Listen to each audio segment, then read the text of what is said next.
बिहार की बात करते हैं। बिहार में चुनावी सरगर्मी के बीच बीजेपी के राष्ट्रीय अध्यक्ष जेपी नड्डा आज पटना पहुंचे हैं और जेपी नड्डा का ये दौरा संगठन और चुनावी रणनीति को धार देने के लिए बहुत खास माना जा रहा है। जेपी नड्डा पटना में बीजेपी कोर कमेटी की बैठक करेंगे और छपरा में अखंड ज्योति अस्पताल का निरीक्षण करेंगे। शाम 4:30 बजे जेपी नड्डा सीएम नीतीश कुमार से उनके आवास पर मुलाकात करेंगे और इसके बाद शाम 5:30 बजे बीजेपी दफ्तर में जेपी नड्डा संगठन के नेताओं के साथ बैठक करेंगे। पटना पहुंचे बीजेपी अध्यक्ष ने बिहार कांग्रेस की ओर से जारी एआई वीडियो के बहाने विपक्ष पर हमला बोला।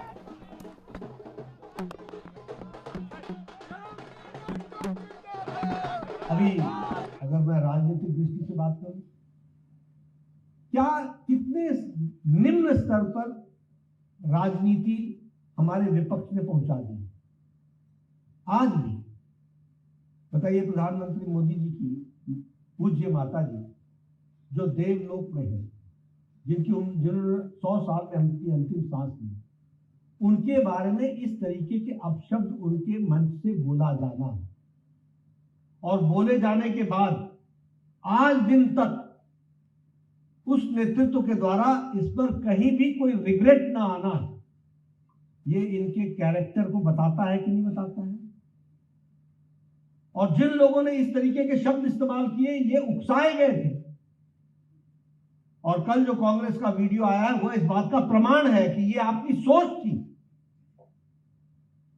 इस तरीके की गंदी सोच आप रखने वाले आज भी आप राजनीति में इस तरीके से आगे बढ़ने का प्रयास करें।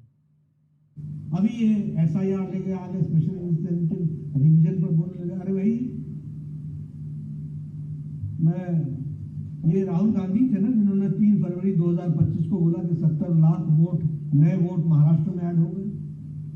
ये 7 फरवरी को बोला इन्होंने कि 29 लाख नए वोटर जुड़ गए। पता नहीं इनका मैथमेटिक्स कैसा होता है, 7 से 29 पहुंच गया, कोई पूछता नहीं है इनसे। 9 जुलाई को बोला इन्होंने कि 1 करोड़ नए वोटर जोड़ दिए गए।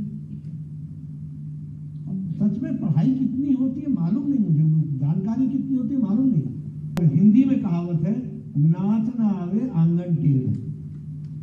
चुनाव लड़ना ना आए, जनता का आशीर्वाद न मिले तो फिर इलेक्शन कमीशन को दोषी ठहरा दो।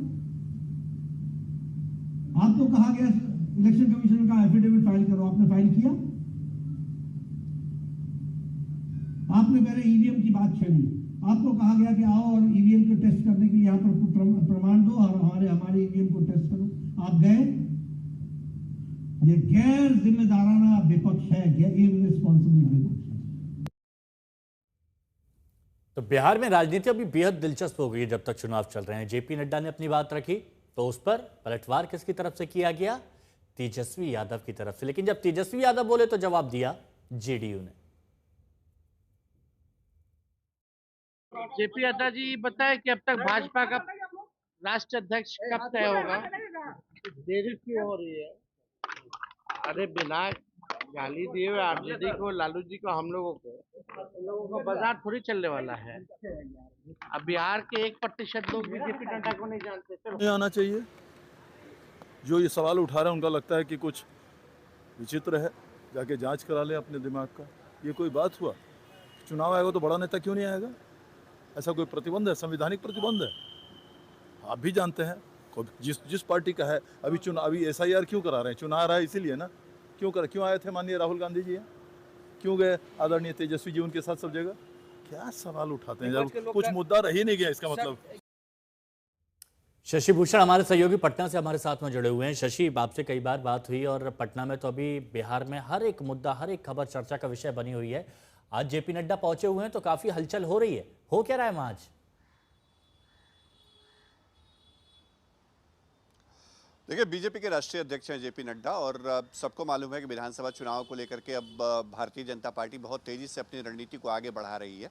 तो जाहिर तौर पे जेपी नड्डा पटना पहुंचे हैं तो आज नीतीश कुमार से उनकी मुलाकात भी होनी है, हिमांशु, और शाम में बीजेपी प्रदेश कोर कमेटी के जो प्रमुख नेता हैं उनके साथ एक बैठक भी करेंगे। तो चुनावी ब्लूप्रिंट पर चर्चा भी होगी, रणनीति भी बनेगी, क्योंकि 15 सितंबर को प्रधानमंत्री नरेंद्र मोदी का दौरा है और फिर उसके बाद 18 सितंबर को केंद्रीय गृह मंत्री अमित शाह भी बिहार आने वाले हैं। लेकिन आज एक कार्यक्रम को संबोधित करते हुए जेपी नड्डा ने सीधे जो विपक्षी गठबंधन है उसको आड़े हाथों लिया है। एसआईआर के सवाल पे प्रधानमंत्री नरेंद्र मोदी की माताजी को लेकर के जो टिप्पणी हुई थी विपक्ष की तरफ से, उसको एआई वीडियो का मामला भी उसमें है।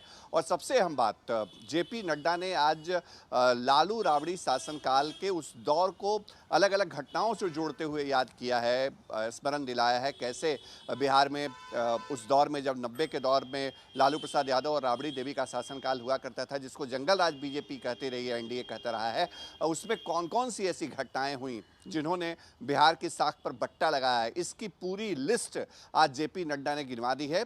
अब देखना होगा कि इस पर विपक्ष का क्या रुख रहता है, लेकिन एक बात बहुत स्पष्ट है हिमांशु कि जंगल राज की चर्चा एक बार फिर से बिहार में बीजेपी एनडीए जो है उसी तौर पे करने के लिए अब आग सामने आ गई है, जैसा पहले के चुनाव में हमने होते हुए देखा है। और इसीलिए तो हम कह रहे हैं शशि कि हर एक मुद्दा इस वक्त बुनाया जा रहा है बिहार में। शुक्रिया आपका हमारे साथ जुड़ने के लिए।